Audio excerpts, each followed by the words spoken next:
Antes que todo han visto el cartel, 10 de diciembre, a la calle, todos los cubanos, los que están dentro de Cuba y los que están fuera. Saludos cubanos en esta tarde, aquí tarde. Quien esté en la mañana o en la noche o en la madrugada, preocupado por Cuba, reciba también el saludo. Y como siempre digo, primero, un abrazo fuerte para los que están aquí dentro, compartiendo esta tragedia desde el mismo centro. Y después, para los que están fuera. Por último, para los que están dentro y arriba en el poder, disfrutando de las mieles del poder. Quiero aclararles que soy un cubano que está dentro de Cuba, que siempre se ha enfrentado al poder desde dentro de Cuba, bajo cualquier circunstancia. Analizo y razono los asuntos sobre la libertad de Cuba desde aquí dentro. La libertad no es un producto de importación. Los derechos que nos corresponden a nosotros los cubanos, tampoco. Desde mi análisis, aquí dentro de Cuba, como opositor radical que busca la desintegración del régimen castrocomunista y la libertad de Cuba, saco algunas conclusiones. Todo lo que sea un obstáculo.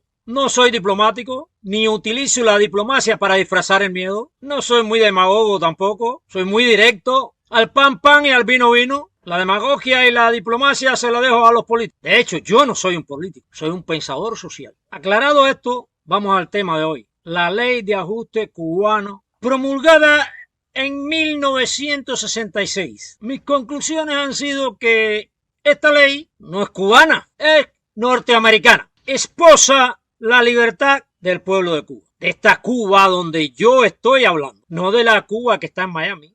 No. Ni de esa otra Cuba que está por allá, por Europa. Me estoy refiriendo a esta Cuba de aquí adentro. Y nada que obstaculice la libertad de esta Cuba que está aquí adentro voy a aprobar, ni tan siquiera a aceptar. Yo estoy por la libertad, no un cuarto de la libertad, no media libertad, libertad completa. Quiero destacar en esta disertación que no es de ahora que estoy opuesto a la ley de ajuste. Hace muchos años que me opongo a la ley de ajuste. De hecho, en algunos de mis trabajos me he referido a la ley de ajuste, el daño que le hace a la libertad de Cuba. De hecho, la convocatoria que hice el 20 de mayo para reunirnos en el malecón y marchar por el malecón, uno de los puntos clave de las exigencias es eliminación de la ley de ajuste. ¿Que coincido con el régimen castrocomunista? ¿Con la dictadura? Sí, coincido con ellos. Gústele a quien le guste y pésele a quien le pese. No vivo de la política, no me sostengo con la política. A duras penas sobrevivo con mis recursos y el de algunos amigos patriotas de verdad que están en el exterior y quieren, en verdad también, la libertad de Cuba. Vamos a hacer un recuento de cuando comenzó toda esta tragedia en 1959, al tomar Fidel Castro el poder por medio de la violencia. Entonces, ahí está, casi el comienzo de la emigración, que a los pocos días, o ya desde el mismo momento en que comienza, se convierte en un negocio de tráfico de personas, negocio entre la dictadura castrocomunista y los distintos gobiernos de Norteamérica. Por cierto, un negocio que influía en la política norteamericana y que le daba a la vez sustanciosas ganancias. Para Norteamérica, no para la nación cubana. Bueno, se desarrolla todo eso, comienzan a manipular todo este negocio, donde entran muchos cubanos exiliados, cubanos norteamericanos exiliados y otros personajes de la política norteamericana. Toman al pueblo de Cuba como un balón de fútbol. Patadas para una portería y patadas para la otra portería. En una portería están los distintos gobiernos norteamericanos. En otra portería, la dictadura castrocomunista. Así vino esa trayectoria en 1966. La ley de ajuste supuestamente cubana, pero que solo beneficiaba al gobierno norteamericano y a la dictadura cubana. Esos eran los primeros años que no entraron en este negocio otros estados, otros países. En estos momentos hay involucrado varios estados en ese sustancioso negocio. Tenemos a México, a Nicaragua, a Panamá y otros beneficiados. España también se ha involucrado en este negocio. Con respecto a la convocatoria del 20 de mayo, cuando puse una de las exigencias, o sea, de los pedidos para marchar a la calle, abolición de la ley de ajuste, tuve cierta deferencia con algunos amigos politólogos, líderes de la oposición, que me cuestionaron. Supongo que ahora, cuando hago esto público, me cuestionarán más. Que coincido con el régimen de Cuba en la abolición de la ley de ajuste. También coincido con las últimas declaraciones hecha por el sátrapa este que estaba o está representando las conversaciones, no recuerdo su nombre ahora, en que devuelvan a Cuba todos esos cubanos que han entrado por la ley de ajuste ilegal a los Estados Unidos. Sí, coincido con la dictadura. Parece que ahora me voy a convertir en castrocomunista. Cuando escuché que el senador Marco Rubio tocaba ese tema, me dio taquicardia. Al fin, un cubano con un razonamiento lógico toca este punto. Desde luego, no lo tocó como lo toco yo, que no tengo que ser diplomático, no tengo que ser moderado, porque él está en una posición política en los Estados Unidos. Yo no. Conmigo al carajo con todo. Abolición de la ley de ajuste. Así debió plantearlo el senador Marco Rubio. ¿Qué beneficios ha traído para esta Cuba de adentro con respecto a la libertad la ley de ajuste? Si alguien puede argumentarme una respuesta, yo estoy dispuesto a escucharlo. Y estoy hablando, claro, beneficios para esta Cuba de acá adentro, no la Cuba que está en Miami, no. La ley de ajuste ha traído como consecuencia la debilitación de la oposición, por un lado. Por otro lado, el escape de las fuerzas sociales descontentas que se necesitan acá adentro para conformar una fuerza capaz de condicionar al poder. Pero todo no queda ahí. Ha facilitado la entrada a los Estados Unidos, además de esa fuerza necesaria acá adentro, de cientos de miles de infiltrados que hoy se oponen dentro de los Estados Unidos al embargo, que hoy apoyan movimientos castrocomunistas dentro de los Estados Unidos, que hoy espían, estudian,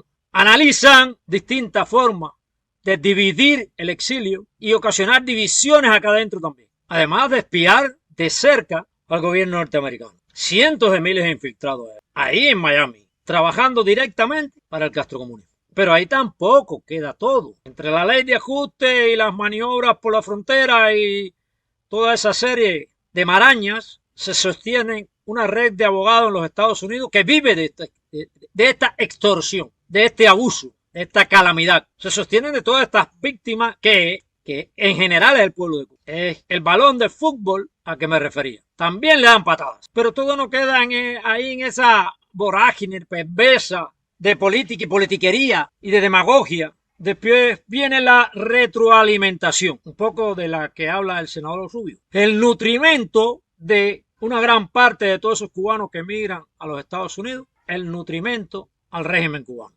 Desde 1959 hasta esta fecha se han producido 3 éxodos notables, los cuales han absorbido todo el descontento que ha existido dentro de la sociedad cubana. Ha sido absorbido por los Estados Unidos, con la anuencia de los Estados Unidos. 1980, en que Fidel Castro astutamente se libera de todo lo que le podía hacer daño o que en algún momento podía encauzarse hacia un movimiento opositor. 1994. Y ahora, por último, cuando se había incrementado el descontento y el régimen no tenía o aún no tiene cómo apaciguarlo, Joe Biden abre la frontera. Y cientos de miles de cubanos han entrado por la frontera durante todos estos años y se han agarrado de la ley de ajuste. Unos con mentiras, otros con cierta realidad, pero la esencia es que todo el descontento ha sido absorbido y transformado en contentura. La victoria en el éxodo del 80, del 94 y este de ahora no es ni tan siquiera para Norteamérica, porque Norteamérica no la necesita. La victoria es para el régimen dictatorial cubano. Habría mucho de qué hablar sobre esto, como por ejemplo cuánto se libra del sostenimiento de cientos de miles de familias, las cuales si estuviesen aquí, de alguna forma el régimen tenía por un método o por otro que sustentarlos. Vamos a poner una cifra muy consecuente. 150.000 cubanos. Por supuesto, 150.000 quizás haya nada más en la frontera ahora o preparando su equipaje o en el aeropuerto o en el trayecto. Pero vamos a hacer el cálculo con esa cifra. 150.000 cuotas de arroz de 5 libras mensualmente de la canasta básica. Multiplíquenlo. Yo soy malo en matemáticas, no lo voy a multiplicar. Pero además de eso, quizás de asistencia social, de viviendas, de medicamentos, de todo eso se ha librado el régimen. Y a esto ha contribuido la ley de ajuste norteamericana. El señor Saúl Sánchez, mi amigo en lo personal, que compartimos muchas veces, estando yo ahí en Miami, que compartimos ideas también, esta vez se ha equivocado. Él se refiere en algún momento, según he podido ver en un video, que un poco que estas declaraciones de Rubio van en sentido de acorralar al cubano. Yo le pregunto a Saúl, ¿a qué cubanos acorralan la abolición de la ley de ajuste, a los cubanos que viven en el exterior, porque le restringiría el sustancioso negocio de esta ley, como la que existía anteriormente, de pie seco, pie mojado. ¿A qué cubano se refiere él que acorrala? ¿A los de aquí adentro y de abajo? No, todo lo contrario. Se van a ver acorralados aquellos que viven de este tipo de política, o politiquería, o tráfico de personas. Eso sí se van a sentir acorralados. Y también se va a sentir acorralado el castrocomunismo, la dictadura implantada aquí en Cuba. Porque estando todas estas fuerzas acá adentro descontentas, tenemos que buscarle una solución a Cuba como nación. Hay que coger al buey por los tarros, de una forma o de otra. Sin duda, aseguro que a los cubanos de acá adentro no los acorralan. Y a la oposición, mucho que menos. Yo, como opositor de aquí dentro de Cuba, necesito que el descontento esté aquí, no que vaya a parar a los Estados Unidos. Y que después de residir allá, se vuelva en contento. Dice el señor Saúl que sería un regalo para la dictadura. No, regalo es lo que le han hecho hasta ahora con la ley de ajuste. Quitarle de encima toda la fuerza que podía oponérsele en un momento determinado. Que de hecho, aunque no fuera visible, era oposición. El señor Saúl le pide a Marco Rubio que piense en los cubanos. Sí, Marco Rubio está pensando en los cubanos de acá adentro y de abajo. Está pensando verdaderamente en la libertad de Cuba, pero de esta Cuba, no de la Cuba que está en Miami. Dice el señor Saúl Sánchez que le deja lo de dividir a las familias a la dictadura cubana. Es cierto, la dictadura cubana ha dividido a las familias con la anuencia de los distintos gobiernos norteamericanos. Señala que hasta que no tengamos una forma o encontremos una vía de obtener la libertad y de liberarnos del castrocomunismo, no se debe tocar esa ley. Pero ¿cómo la oposición dentro de Cuba va a obtener esa forma si el descontento y las fuerzas necesarias que deben de conservarse dentro de la isla para lograr una oposición concreta es absorbida por los Estados Unidos? Una gran parte mediante la ley de ajuste. Ni la ley de ajuste, ni el parol, ni la reunificación familiar, ni los puentes de amor, ni las MIPYME, ni esos negocios de venta de alimentos a Cuba, ni las mulas favorecen que nosotros conquistemos la libertad y que se solucione de una vez y por todas este problema. Para ir concretando esa fuerza dentro de Cuba, tenemos que ir aboliendo leyes que no han beneficiado nunca Cuba como nación. Siempre han ido a favor del exilio de Miami y de las distintas administraciones norteamericanas. El negocio del tráfico de personas con el pueblo de Cuba no debe, tiene que acabarse. Cuando el éxodo del 80, Norteamérica absorbiendo el descontento para demostrar al mundo que el pueblo de Cuba estaba huyendo de la dictadura. ¿Y qué? ¿Qué se hizo con la demostración? ¿Vino la libertad del exterior? ¿Favoreció la libertad esa demostración? Hoy con el parol, con esos cientos de miles que han atravesado la frontera, ¿favorece eso la libertad de Cuba? ¿Puede alguien contestarme esa pregunta? La política se puede convertir en libertad, pero la libertad no se puede convertir en política. Cuando la libertad se convierte en política, la libertad no existe, deja de ser. Concluyendo, le ruego al senador Marco Rubio que se arriesgue y pida la abolición de la ley de ajuste. Es mejor servir a la libertad de su pueblo que servir en el Senado de los Estados Unidos. Creo que hay más dignidad en servir a la libertad de su pueblo. Abolición de la ley de ajuste norteamericana. Norteamericana porque si no beneficia a Cuba, no es cubana.